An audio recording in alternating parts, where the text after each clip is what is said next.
होशियार हिंदू अपनी एकता में खुद ही नुकसान करने के लिए कुख्यात इंडियन कॉन्स्टिट्यूशन के कुख्यात इंडियन जुडिशरी में बैठे हुए तथाकथित न्यायिक कालाबाजारी के ठेकेदारों के द्वारा दिए गए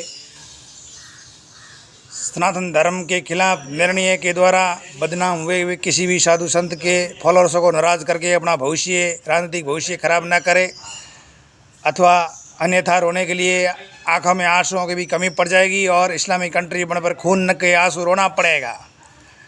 क्योंकि हकीकत में पर्सनल मुस्लिम लॉ बोर्ड, मदरसा बोर्ड, वक्फ बोर्ड इत्यादि को धारण करने वाला कुख्यात इंडियन कॉन्स्टिट्यूशन का कंसेप्ट अम्बेडकर ने नहीं बल्कि मुस्लिम लीग और मुस्लिम सत्ता के लोगों ने लिखा था। इसलिए वो 1947 में देश का विभाजन करने के तत्पश्चात भी यहाँ बैठे हुए थे 1951 तक। वो अपनी देखरेख में इंडियन कॉन्स्टिट्यूशन को लिखवाने के बावजूद बाद में वो गए पाकिस्तान। मुस्लिम लीग बोले तो मुस्लिम सत्ता होता है, मुस्लिम सत्ता के लोगों ने इंडियन कॉन्स्टिट्यूशन को लिखवाया और मत्थे मड़ा भोले भाले अम्बेडकर को। जो बंदा ये कहता था कि सिंधु नदी के उस पार के अखंड भारतवर्षीय हिंदू जब तक सिंधु के इस पार नहीं आएंगे तब तक मैं किसी भी पाकिस्तान नाम के अलग कंट्री की पर साइन नहीं करूँगा, और इधर सिंधु की नदी के इस पार वाले भारत में एक भी मलय रहेगा, सिंधु के उस पार नहीं जाएगा, तब तक मैं पाकिस्तान के नाम की किसी भी कंट्री को नहीं जानता, उस पर साइन नहीं करूँगा। उसी को कांग्रेस ने जहर का इंजेक्शन दे करके मारा था, टेलीपैथी जहर चढ़ाया था और धीरे धीरे उनकी मृत्यु हुई।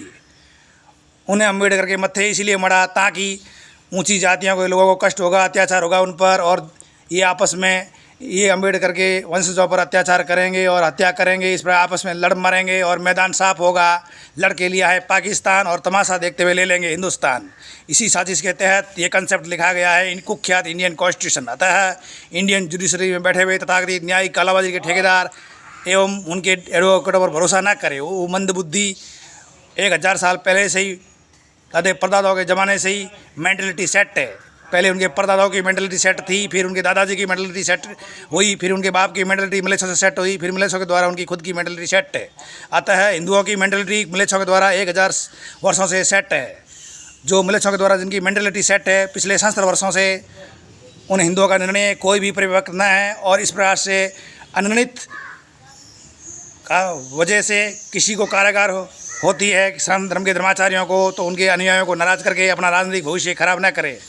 अतः सब लामबद्ध हुए कि सनातन हिंदू सारे भरतवंशी है, भरतवंशियों का डीएनए एक था, एक है, एक रहेगा, और एक मते का निर्णय है संविधान प्रवर्तन, संविधान प्रवर्तन, संविधान प्रवर्तन। इसकी शतग्रहण समारोह आयोजित करे पूरे भारतवर्ष में और वैदिक आर्मी तैयार करे,